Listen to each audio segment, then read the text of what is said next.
नाजरीन आदाब, एडियन उर्दू खबरनामे में आपका इस्तकबाल है। मैं हूं आपके साथ शेख ज़ुबैर। खबरों के सिलसिले को शुरू करने से पहले आइए डालते हैं नज़र आज की दिन भर की अहम खबरों पर। मुसलमानों को रिजर्वेशन दिया गया तो एमआईएम नहीं लड़ेगी election, member parliament Imtiaz Jaleel ने किया ऐलान। बरसर इख्तिदार सियासी जमातों को फांसने के लिए एमआईएम ने तैयार किया मुस्लिम रिजर्वेशन का सियासी फंदा। आरटीओ ऑफिस में दूसरे डोज की सख्ती खत्म की जाए, रिक्शा ड्राइवर की तंजीम ने किया मुतालिबा। टीका न लेने वालों पर अब होगी सख्त कार्रवाई, ओमिक्रॉन से बचने के लिए जिला कलेक्टर ने जारी की हिदायत। और वालूज में फिर नजर आया खूनखार तेंदुआ, इलाके में दहशत, महकमा जंगलात ने शुरू की तलाश। अब खबरें तफसील से। तिरंगा रैली के बाद मुस्लिम रिजर्वेशन की सियासत को गरमाने के लिए मजलिस इत्तेहादुल मुस्लिमीन ने आज एक और सियासी चाल चलते हुए रियासती हुकूमत को पेशकश की कि अगर हुकूमत मुसलमानों को रिजर्वेशन देती है तो एमआईएम इलेक्शन नहीं लड़ेगी। रियासत में मुकामी खुद मुख्तार इदारों के इलेक्शन से पहले मजलिस इत्तेहादुल मुस्लिमीन ने मुस्लिम रिजर्वेशन को अपना अहम सियासी हथियार बना लिया। 11 दिसंबर को एमआईएम ने मुस्लिम रिजर्वेशन के मौजू पर रियासत गिर तिरंगा रैली निकाली थी। मुंबई के चांदीवली में रैली का इख्तिताम एक जलसे पर हुआ, जहां एमआईएम के सदर बैरिस्टर असदुद्दीन अवीसी समेत मजलिस के दीगर कायदीन ने मुस्लिम रिजर्वेशन को लेकर रियासती हुकूमत में शामिल जमातों को निशाना बनाया। अब आज मेंबर पार्लियामेंट इम्तियाज जलील ने एक प्रेस कॉन्फ्रेंस में मुस्लिम रिजर्वेशन के मामले पर रियासती हुकूमत में शामिल सियासी जमातों को ललकारा। इम्तियाज जलील ने मुस्लिम रिजर्वेशन के एक तीर से कई शिकार करने की कोशिश की। उन्होंने एक तरफ मुस्लिम रिजर्वेशन के लिए बरसर इख्तिदार जमातों के मुस्लिम लीडरान को चैलेंज किया और कहा कि मुस्लिम रिजर्वेशन के लिए कांग्रेस और एनसीपी के मुस्लिम लीडरान बीजेपी हुकूमत से मुतालिबा करते थे। इनके बयानात की सीडी एमआईएम ने तैयार की है, जो रियासत भर में दिखाई जाएगी ताकि उन्हें ये याद आ जाए कि मुस्लिम रिजर्वेशन के लिए वो मुतालिबा करते थे। उन्होंने कहा कि एमआईएम पर यह इल्ज़ाम लगाया जा रहा है कि वो इलेक्शन के लिए मुस्लिम रिजर्वेशन की सियासत कर रही है। इस इल्ज़ाम के जवाब में इम्तियाज जलील ने जवाबी सियासी दाव खेलते हुए कहा कि अगर हुकूमत ने सरमाई असम्बली इजलास में मुसलमानों को रिजर्वेशन दिया तो एमआईएम कारपोरेशन इलेक्शन नहीं लड़ेगी। इस सियासी पेशकश के जरिए एमआईएम ने हुकूमत में शामिल सियासी जमातों को मुस्लिम रिजर्वेशन पर जारी सियासत के फंदे में फंसाने की कोशिश की। इस सियासी पैंतरे से उन्होंने एमआईएम के साथ जुड़े बी टीम के दाग को भी धोने की कोशिश की और साथ ही मुस्लिम वोट बैंक को भी अपनी तरफ राग़िब करने की कोशिश करते हुए कहा कि एमआईएम सिर्फ एक सियासी जमात नहीं बल्कि कौम के लिए काम करने वाली एक तंजीम भी है। मुस्लिम रिजर्वेशन के मौजू पर एमआईएम मुतहर्रिक हो चुकी है। अब देखना यह है कि सियासी हलकों पर एमआईएम के सियासी हरबे का कितना असर हो सकता है। फिल्म रिलीज केलेली आहे, त्या फिल्ममध्ये जे काँग्रेस, राष्ट्रवादी काँग्रेसचे जे मोठे मोठे नेते आहेत जे विधानसभामध्ये खूप आरडाओरडा करायचे आणि भारतीय जनता पार्टीकडून हे मागणी करायची की मुसलमानांना रिझर्वेशन द्या।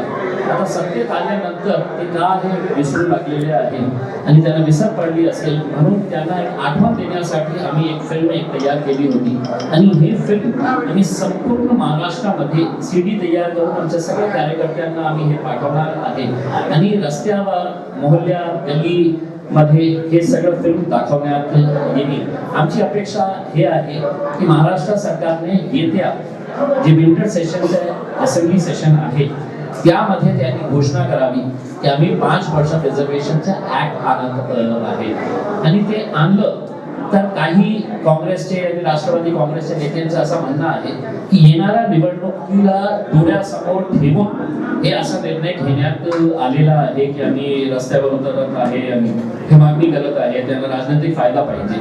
मी त्यांना स्पष्टपणे सांगतो की तुम्ही येणाऱ्या विंटर सेशनचा अधिवेशन मध्ये तुम्ही हे मुस्लिम रिझर्वेशनचा ऍप आणा.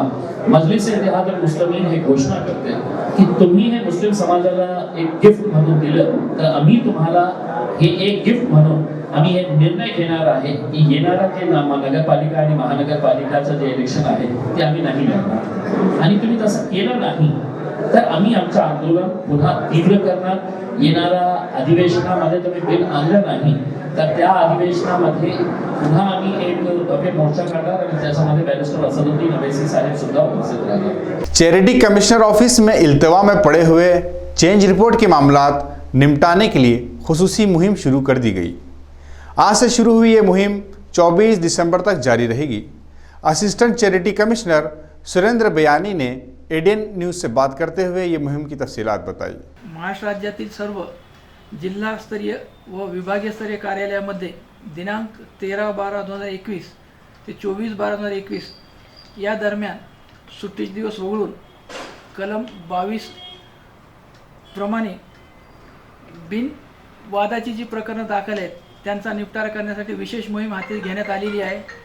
तरी सर्व विश्वस्त संस्थांना असे आवाहन करण्यात येते की त्यांची जी बिनवादाची प्रकरणं प्रलंबित आहेत त्यात त्यांनी हजर होऊन ती प्रकरणं निकाली काढून घ्यावी असे सर्वांना विनंती करण्यात येते। सियासी लीडरों का आइन से मुआवजा करने पर नाराज दलित तंजीमों के कारकुनान ने एमजीएम की प्रिंसिपल रेखा शेड़के के खिलाफ मुजाहरा किया। एमजीएम के जर्नलिज्म डिपार्टमेंट की प्रिंसिपल रेखा शेड़के ने एनसीपी के कौमी सदर शरद पवार की सालगिरह के मौके पर सोशल मीडिया पर मुबारकबादी का पैगाम जारी किया था, जिसमें शरद पवार को अंबेडकर का आइन बताया गया। इस पोस्ट से दलित तंजीमों में नाराजगी फैल गई। रिपब्लिकन सेना ने आज एमजीएम में रेखा शेड़के के खिलाफ मुजाहरा किया, जिस पर एमजीएम इंतजामिया ने रेखा शेड़के से जवाब तलब किया है। मुजाहरे में सचिन निकम, गुणरतन सोनोने, अतुल कांबड़े, बलराज दाभाड़े, मनीष नरवड़े वगैरह मौजूद थे। एमजीएम कॉलेज ऑफ जर्नलिज्म या महाविद्यालयाच्या प्राचार्या डॉक्टर रेखा शेळके यांनी काल दिनांक 12 डिसेंबर 2021 रोजी शरद पवारांच्या वाढदिवसानिमित्त फेसबुकवर शुभेच्छा देत असताना त्या पोस्टमध्ये भारतीय संविधानाची तुलना ही शरद पवारांसोबत केली, सोबतच महापुरुषांचा चे नाव त्या ठिकाणी घेतले, बाबासाहेब आंबेडकरांचाही उल्लेख त्या पोस्टमध्ये करण्यात आला। सदरची बाब अत्यंत गंभीर असल्यामुळे अनेक फेसबुकवरच्या युजर्सनी त्यांना त्याचं प्रत्युत्तर दिलं, त्यांना माफी मागण्याच्या संदर्भाने अनेकांनी पोस्ट केल्या, परंतु मगरूरपणे रेखा शेळके यांनी कुठलीही कृती न करता ती पोस्ट तशीच ठेवली। आज भीमसैनिकांच्या वतीने सकाळपासून त्यांना फोन करून त्याचा जाब विचारण्यात येत होता, तर त्यांनी मोबाईल बंद करून ठेवून आपल्या केलेल्या कृत्याच्या विषयी पडदा टाकण्याचा प्रयत्न केला। म्हणूनच आज विविध आंबेडकरी पक्ष संघटनांचे कार्यकर्ते, समस्त आंबेडकरी यांनी एमजीएमचे अध्यक्ष बाबूराव कदम यांची भेट घेऊन घडला प्रकार त्यांच्या निदर्शनास आणून दिला, परंतु त्यांच्या देखील बोलण्यामधून या प्रकाराबाबत ते फार गंभीर नसल्याचे दिसून आल्याने आज या ठिकाणी नाविलाजास्तव आंबेडकरी संघटनांना ही आंदोलन करावं लागलेलं आहे। महाराष्ट्र राज्य बिजली तांत्रिक कामगार संगठन का 24वां इजलास औरंगाबाद में होगा। संगठन के जनरल सेक्रेटरी ज़हीरुद्दीन सिद्दीकी ने बताया कि इजलास में नीचकारी, बिल वसूली में सख्ती और काम के बोझ जैसे मसाइल से छुटकारा के लिए ठोस लाहेअमल तैयार किया जाएगा। की महाराष्ट्रातील तमाम तांत्रिक कामगारांच्या समस्या आणि त्यावर जे सद्यस्थितीमध्ये ज्या महावितरण, महापारेषण आणि महानिर्मिती या 3 कंपन्यामध्ये जो काही सध्या चालू आहे, थोडक्यामध्ये महावितरण कंपनीचं जे काही खाजगीकरणाचं आणि डाव चालू आहे तो हाणून पाडण्यासाठी आणि महाराष्ट्रातील जे महसूल वसुली किंवा वीज बिल वसुलीसाठी जो काही तगादा लावलेला आहे, परंतु दबाव तंत्राचा वापर न करता खेळीमेळीच्या वातावरणामध्ये, हेल्दी वातावरणामध्ये वसुली व्हावी हे एक मागणी आहे। आणि तांत्रिक कामगार जे आहे त्यांना 8 तास त्यांच्याकडून काम घ्यावी हा एक मुख्य असं मागणी 24व्या महाधिवेशनामध्ये येणार आहे। आज या मराठवाड्यामध्ये जे काही आज महाधिवेशन होत आहे, या महाधिवेशनामध्ये सर्वात महत्त्वाचं आहे की या मराठवाड्यातील सर्व यंत्रचालकांचं 2017 पासून जादा काम करून घेत आहे, परंतु त्यांना त्याचा मोबदला मिळत नाही। 24व्या महाधिवेशनासाठी राज्याचे ऊर्जा मंत्री महोदय आदरणीय डॉक्टर नितीन राऊत साहेब आणि आपले राज्यमंत्री महसूल सन्माननीय नामदार अब्दुल सत्तार साहेब आणि हे प्रमुख पाहुणे म्हणून राहतील आणि तिन्ही कंपन्याचे माननीय CMD तर जास्तीत जास्त संख्येने महाराष्ट्रातील तमाम तांत्रिक कामगारांनी या महाधिवेशनामध्ये उपस्थित राहावे। महाधिवेशन डॉक्टर बाबासाहेब आंबेडकर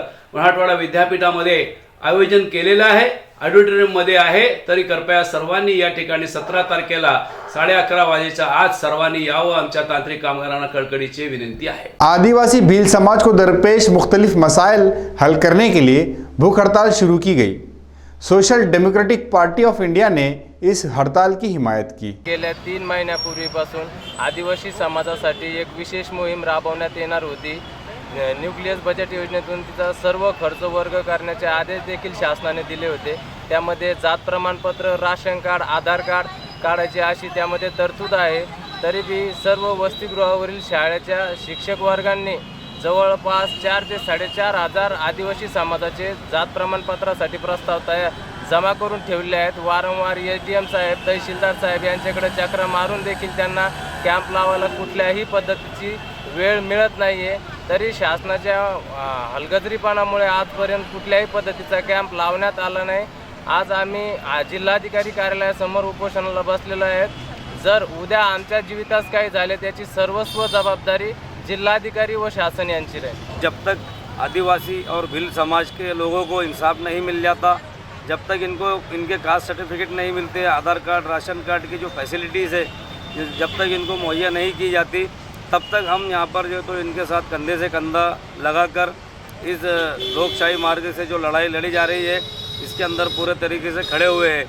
यहाँ पर जितने भी बैठने वाले हमारे भाई हैं आदिवासी समाज के और भील समाज के, मुस्लिम समाज के, सभी लोगों के जो इसका जो भी जवाबदारी रहेंगी, भूख हड़ताल जो की गई है इसकी जो जवाबदारी रहेंगी जिला कलेक्टर साहब के तरफ रहेंगी। इसकी नोंद लेना चाहिए कलेक्टर साहब ने और जल्दी से जल्दी जो है तो इनके जो कास्ट सर्टिफिकेट का इशू है इसको जल्दी से जल्दी हल करना चाहिए। इसमें बहुत सारे इश्यूज़ है, जैसे 80 रुपये फीस होती है तो इनसे 1200-1500 रुपये अधिकारी कौन से हिसाब से मांगते हैं। ये भ्रष्टाचार यहाँ से बंद होना चाहिए और जल्दी से जल्दी ये नाटक ख़त्म होना चाहिए। ड्यूटी से गायब रहने वाले सिटी सर्वे ऑफिस के अफसरान व मुलाजमीन के खिलाफ कार्रवाई की जाए, ये मुतालबा कांग्रेस के लीडर अमजद पठान ने deputy director of land record से किया। हमने देखा है PR कार्ड ऑफिस के अंदर नगर भूमापन अधिकारी के नेतृत्व में जो MS जो काम कर रहे हैं वो कितने काम चुकार हो चुके हैं और वहाँ पर उनके वास्ते कुछ ये भी नहीं है, टाइम नहीं है, टेबल नहीं है, कुछ भी नहीं है। वो कब आते हैं, कब जाते हैं, इसका कोई वक्त उनका मुकर्रर नहीं है। तो मेरी यही मांगनी है कि वहाँ पर क्या बोलते हैं बायोमेट्रिक थंब मशीन बिठाया जाए और वो जहाँ पर भी कभी वो पंचनामे के लिए जाते हैं तो पंचनामे का एक रजिस्टर होना चाहिए। क्या मैं इतने बजे से यहाँ पर पंचनामे के लिए ये एरिया में गया हूँ और उसके बाद में मौजनी के लिए भी कभी जाते हैं तो उसकी भी उसके अंदर नोंद होना चाहिए। और जो लोग जो गाँव खेड़ों से आते हैं, बाहर से आते हैं तो उसकी पूरी उसके अंदर नोंद रहना चाहिए और उनको पता होना चाहिए क्या ये कहाँ पर गए हुए काम के लिए। तो इतना ही मैं बोल के यहाँ पर उप संचालक साहब को ये आग्रह करता हूँ कि यहाँ पर जल्दी से जल्दी ये जितने भी MS है इनका काम चुकारपना बंद हो और यहाँ पर बायोमेट्रिक थंब मशीन बिठाई जाए। RTO ऑफिस में दाखिले के लिए दोनों टीकों की शर्त खत्म करने और वबाई दौर में मुतासिर रिक्शा मालकान व ड्राइवरों को सहूलत देने के लिए मुतालबे को लेकर रिक्शा चालक संघर्ष महासंघ ने ज़िला इंतज़ामिया और रियासती मरकज़ी वजारत पर ट्रांसपोर्ट को मेमोरेंडम पेश किया। RTO ऑफिस में दाखिले के लिए दोनों टीके लाजमी करार दिए गए, जिसकी वजह से एक टीका लेने वाले शहरियान के काम मुतासिर हो रहे हैं। इसी तरह वबाई दौर में रिक्शा ड्राइवर व मालिकान पर जो जुर्माना लगाया गया था उससे माफ़ किया जाए। इस मुतालबे को लेकर rickshaw driver joint action committee के एक वफ्द ने आज जिला कलेक्टर को मेमोरेंडम पेश किया। वफ्द में कमेटी के सदर निसार अहमद, कैलाश शिंदे, SK खलील, शेख अकील वगैरह मौजूद थे। ADN से बात करते हुए निसार अहमद ने अपने मुतालबात और मसाइल की तफसील बताई। रिक्शा ड्राइवर और मालक 10 का परिवार रहता, अब ये 10 का परिवार कैसा चलाएंगे? अगरचे आप तुम गाड़ी नहीं पास करते हैं, गाड़ी पास नहीं करेंगे, रोड के ऊपर गाड़ी चलेंगी बगैर पासिंग के, कल को एक्सीडेंट हो जाए, कुछ हो जाए तो इसका जवाबदार कौन रहेगा? RTO रहेगा।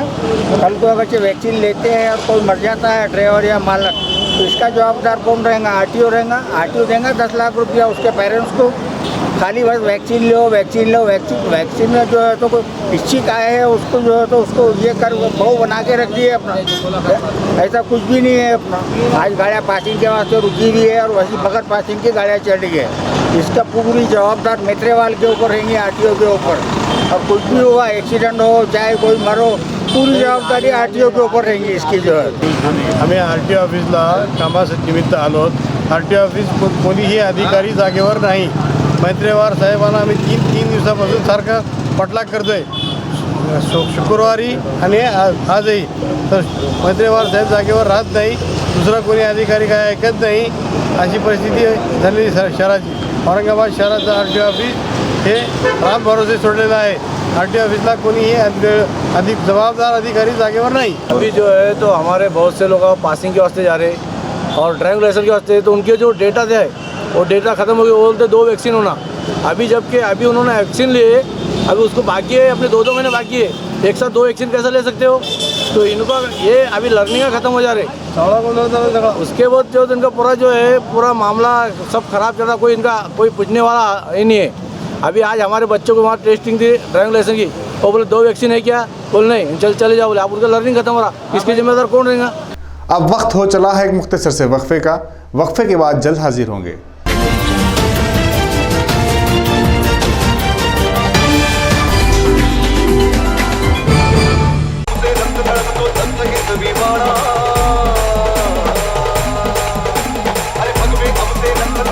शिवसेनेचे जिल्हा प्रमुख, प्रवक्ते तथा आमदार माननीय अंबादास दानवे दादा यांना वाढदिवसाच्या हार्दिक शुभेच्छा. शुभेच्छुक अभिजित पगारे, शिवसेना उपविभाग प्रमुख तथा प्रसिद्धी प्रमुख प्राध्यापक संतोष बोर्डे, शिवसैनिक.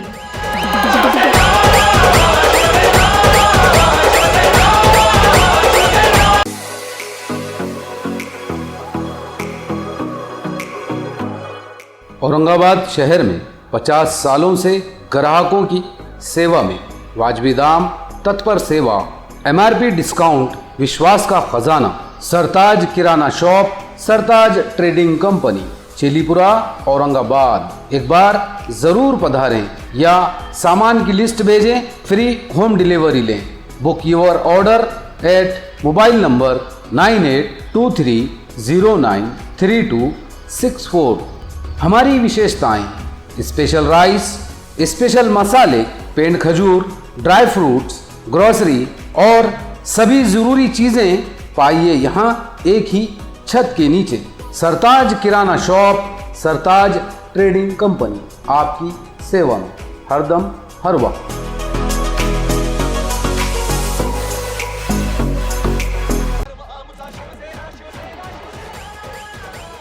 शिवसेनेचे जिल्हा प्रमुख, प्रवक्ते तथा आमदार माननीय अंबादास दानवे दादा यांना वाढदिवसाच्या हार्दिक शुभेच्छा.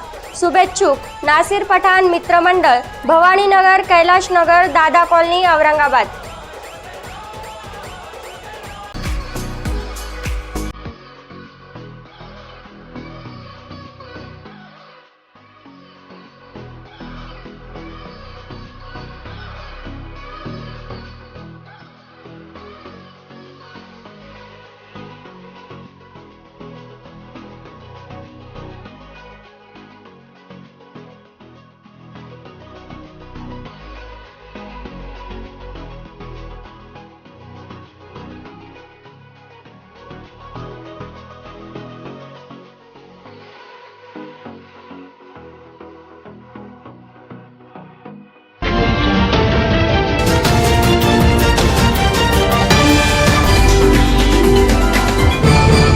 वक्फे के बाद आपका खैर मकदम है. जिला कलेक्टर ने ऐसे शहरियान के लिए सख्त वार्निंग जारी कर दी जिन्होंने मुद्दत होने के बाद भी दूसरा टीका नहीं लिया. डिजास्टर मैनेजमेंट की मीटिंग में जिला कलेक्टर ने ऐसे अफराद को 15 दिसंबर तक मोहलत दी. इसके बाद इन पर जुर्माना वसूल करने की हिदायत की. जिला कलेक्टर ऑफिस में आज कोविड टास्क फोर्स की मीटिंग ली गई, जिसमें जिला परिषद के CEO नीलेश गट ने, municipal administrator Astik Kumar Pande, additional municipal commissioner B B Nema ने, deputy police commissioner Ujjwala Wankar, health officer doctor Paras Mandlecha, doctor Shedke, doctor Pradeep Kulkarni वगैरह मौजूद थे। जिला कलेक्टर सुनील चौहान ने कहा कि ओमिक्रॉन के खतरे को टालने के लिए 100% टीका अंदाजी ज़रूरी है, इसलिए 15 दिसंबर तक दूसरा डोज ना लेने वाले शहरियान और पहला टीका अब तक ना लगाने वाले शहरियान पर सख्ती की जाएगी, इनसे भारी जुर्माना वसूल किया जाएगा। कॉलेज के ऐसे तलबा जिन्होंने टीका लिया है इनकी 15 दिन में जांच की जाएगी, जबकि डोज ना लेने वाले तलबा की 8 दिन में जांच होगी। दोनों डोज लेने वाले दुकानदारों को अपनी दुकान में डोज लेने का बोर्ड लगाना होगा। जिन दुकानदारों ने डोज नहीं लिए इनकी दुकान अब सील कर दी जाएगी। कलेक्टर ने कहा कि टीका अंदाजी में सुस्ती करने वाले अफसरान व मुलाजिमीन के खिलाफ भी अब सख्ती से कार्रवाई की जाएगी। कोरोना की मुतवक्के तीसरी लहर से निपटने के लिए 100% टीका अंदाजी ज़रूरी है, इसलिए म्युनिसिपल इंतजामिया ने भी अब टीका ना लेने वाले शहरियान के साथ सख्ती से कार्रवाई का फैसला किया, जिसके तहत पहला डोज ना लेने वाले अफराद और वक्त होने पर भी दूसरा डोज ना लेने वाले अफराद से 500 रुपये जुर्माना वसूल किया जाएगा। म्युनिसिपल इंतजामिया की इत्तला के मुताबिक कारपोरेशन का फ्रेंड्स स्क्वाड 15 दिसंबर से शहर में ये कार्रवाई शुरू करेगा। नारेगांव में पुल की तामीर को लेकर सियासत जारी है। बहुजन मुक्ति पार्टी के एक वफद ने म्युनिसिपल एडमिनिस्ट्रेटर को मेमोरेंडम पेश करके पुल की तामीर फौरी शुरू करने का मुतालबा किया। स्थानिक स्वराज्य संस्थेच्या निवडणुका लक्षात घेऊन जे लोक इथे राजकारण करत आहेत यांना महानगरपालिकेने तात्काळ थांबवून या गोष्टीकडे दुर्लक्ष करून योग्य तो तोडगा काढावा म्हणून आज आम्ही बहुजन मुक्ती पार्टीच्या वतीने माननीय आयुक्त साहेब यांना निवेदन दिलेलं आहे की सदरील पुलाचं काम हे तात्काळ पूर्ण करा, कारण सदरील नाला हा सीजनल नाला आहे, तो केवळ पावसाळ्यात वाहतो आणि तिथल्या नागरिकांच्या नागरी समस्येचं विचार करता तो पुलाचं बांधकाम योग्य रीतीने लवकरात लवकर करावे हीच आज बहुजन मुक्ति पार्टी के वतीने मांगनी करण्यात आलेलं आहे। वालूज सनती इलाके के पाटोदा में आज फिर तेंदुए के नजर आने पर दहशत फैल गई। 2 दिन पहले यहीं के वड़द गांव में ये तेंदुआ नजर आया था। पाटोदा के एलोरा सीड्स के अखबी इलाके में 300 से जायद मेंढियां चर रही थी। शाम में चरवाहों ने उन्हें इकट्ठा किया। इसी असना तेंदुए ने एक मेंढे पर हमला कर दिया और उसे चीड़ फाड़ कर रख दिया। तेंदुए ने यहां एक गाय पर भी हमला करने की कोशिश। तेंदुए के हमले की इत्तला मिलने पर सतारा पुलिस थाने के inspector Surendra Malade, doctor Mahesh Ubade, forest officer SD Nagad, round officer ST Kale वगैरह यहां पहुंचे। महकमा जंगलात ने पहले ही लोगों को खबरदार किया है कि वो एहतियात बरतें। महकमा जंगलात की जानिब से तेंदुए को तलाश किया जा रहा है। तेंदुए की मौजूदगी से पाटोदा और आसपास के देहातों में ज़बरदस्त खौफ का माहौल है। कार्यक्षेत्रामधील पाटोदा गावात या ठिकाणी एका मेंढीची बिबट सदृश्य प्राण्याने हल्ला करून शिकार केल्याची घटना घडल्याची दिसून येत आहे। त्यानुसार आज आम्ही या ठिकाणी स्पॉट व्हेरिफिकेशनसाठी आलेलो आहे। सदर ठिकाणी बिबट्या सदृश्य प्राण्याचे ठसेसुद्धा दिसून येत आहेत। त्यानुसार वरिष्ठांना या घटनेची माहिती दिली जाईल आणि पुढील कारवाई करण्यात येईल।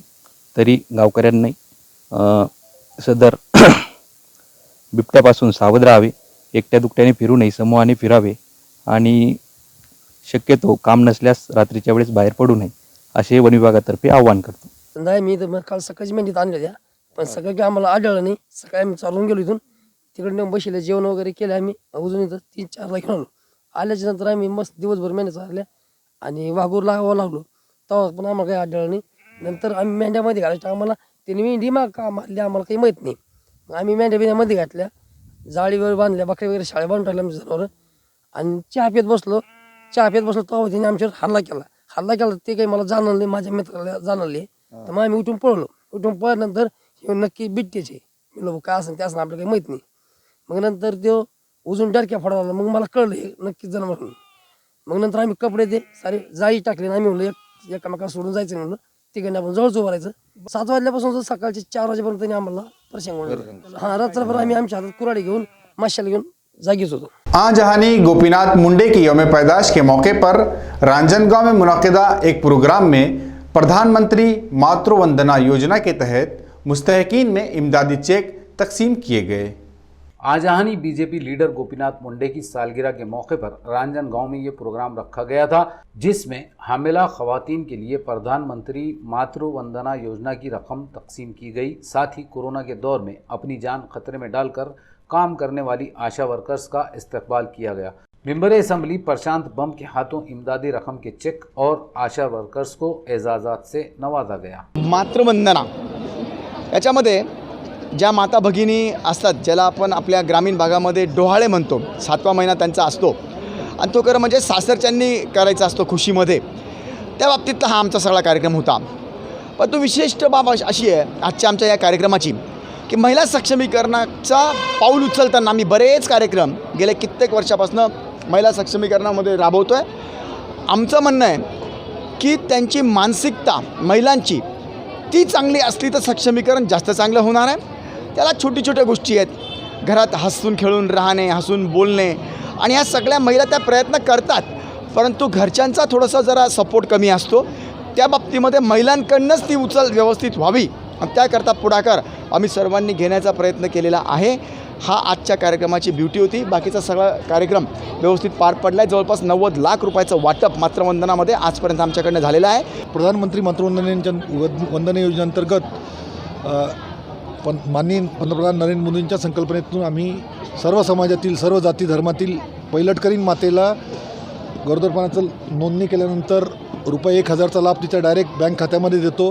त्यानंतर तिने गरोदरपणात किमान 4 तपासण्या केल्यानंतर 2000 रुपये तिच्या बँक खात्यामध्ये आपोआप जाऊन पडतात आणि ती बाळंतीण झाल्यानंतर बाळाचं 3.5 महिन्यापर्यंत पेंटाव्हॅलंट 3, पोलिओ 3 आणि रोटाव्हायरस 3, IPV हे डोस घेतल्यानंतर आणखी 2000 रुपये अशी एकूण 5000 रुपये गरोदरपणामध्ये बाळ 3.5 महिन्याचं होईपर्यंत 5000 रुपये एकूण सर्व जाती धर्माच्या मागासवर्गीय असो, सवर्ण असो, दलित असो, सर्व मातांना देण्याचं काम या ठिकाणी आम्ही जवळजवळ 1800 मातांना या परिसरात गरोदर मातांनी त्यांची काळजी घ्या आणि बाळांची घ्या आणि आपलं म्हणजे पौष्टिक सगळं धान्य खावं, ज्यांनी मुलांना कसं त्याचा फायदा होईल, आपल्या शरीराला कसं होईल, आपलं शरीर चांगलं झालं तर मूल पण जन्माला चांगलं येईल आणि मूल चांगलं आलं तर मुलं हेच आजच्या भविष्य आहे। इस प्रोग्राम में मातृत्व वंदना योजना में मैं पहली मातृत्व गर्भ मातृत्व हूँ। इसमें से मुझे पहला टप्पा मिल चुका है और इसी के बराबर हमारे घर पर आशा स्वयं सेविका वो इनके साथ आए हुए सभी आशा कार्यकर्ती सिस्टर और वक्त पर हमें हमारे यहाँ के बड़े सर ने भी हमको मार्गदर्शन किया है। त्यानंतर आपण ही योजना फक्त असं बँकेत पैसे टाकून अशी ठेवू नये, यासाठी आपल्याला पौष्टिक आहार साठी आपली सरकारनं 5000 रुपये आपल्याला मानधन दिलेले आहे आणि सर्व महिलांना विनंती आहे की स्वतःची काळजी घ्या आणि आपली स्वतः आहार चांगला घेऊन मोड आलेले धान्य वगैरे पौष्टिक कॅल्शियम हे बाळांना कमी पडतात। चांगला आहार जर घेतला तर बाळही सुदृढ बनतं आणि आपल्याला आरोग्याचा दर्जा बढ़तो। शिवसेना के जिला सदर MLC अंबादास दानवे के यौम पैदाइश के मौके पर हड़कों में ऑल इंडिया कराटे चैंपियनशिप मुकाबले का इनेकाद अमल में आया। हडको के मराठा मंदिर में ऑल इंडिया कराटे चैंपियनशिप मुकाबला रखा गया था, जिसका इफ्तिताह बाला साहेब पाटिल के हाथों क्षमा रोशन करके किया गया। मुकाबले का एहतमाम संगीता बोरसे ने किया था। इस मौके पर बाला साहेब थोरात, संकल्प शुक्ला, रमेश इधाटे, वंदना इधाटे, पुष्पा सालपे, अंजना कोलते वगैरह मौजूद थे। मुकाबले के अख्तिताम पर प्रतिभा जगताप के हाथों फातेह खिलाड़ियों में इनामात तकसीम किए गए। खबरों के सिलसिले को ख़त्म करने से पहले फिर एक नज़र डालते हैं आज की अहम खबरों पर। मुसलमानों को रिजर्वेशन दिया गया तो MIM नहीं लड़ेगी election, member parliament Imtiaz Jaleel ने किया ऐलान। बरसर इख्तिदार सियासी जमातों को फांसने के लिए MIM ने तैयार किया मुस्लिम रिजर्वेशन का सियासी फंदा। RTO ऑफिस में दूसरे डोज की सख्ती खत्म की जाए, रिक्शा ड्राइवर की तंजीम ने किया मुतालिबा। टीका न लेने वालों पर अब होगी सख्त कार्रवाई, ओमिक्रॉन से बचने के लिए जिला कलेक्टर ने जारी की हिदायत। और वालूज में फिर नजर आया खूनखार तेंदुआ, इलाके में दहशत, महकमा जंगलात ने शुरू की तलाश। तो ये थी आज की अहम खबरें। कल फिर मुलाकात होगी ताज़ा तरीन खबरों के साथ। तब तक देखते रहे ADN उर्दू न्यूज़। आदाब।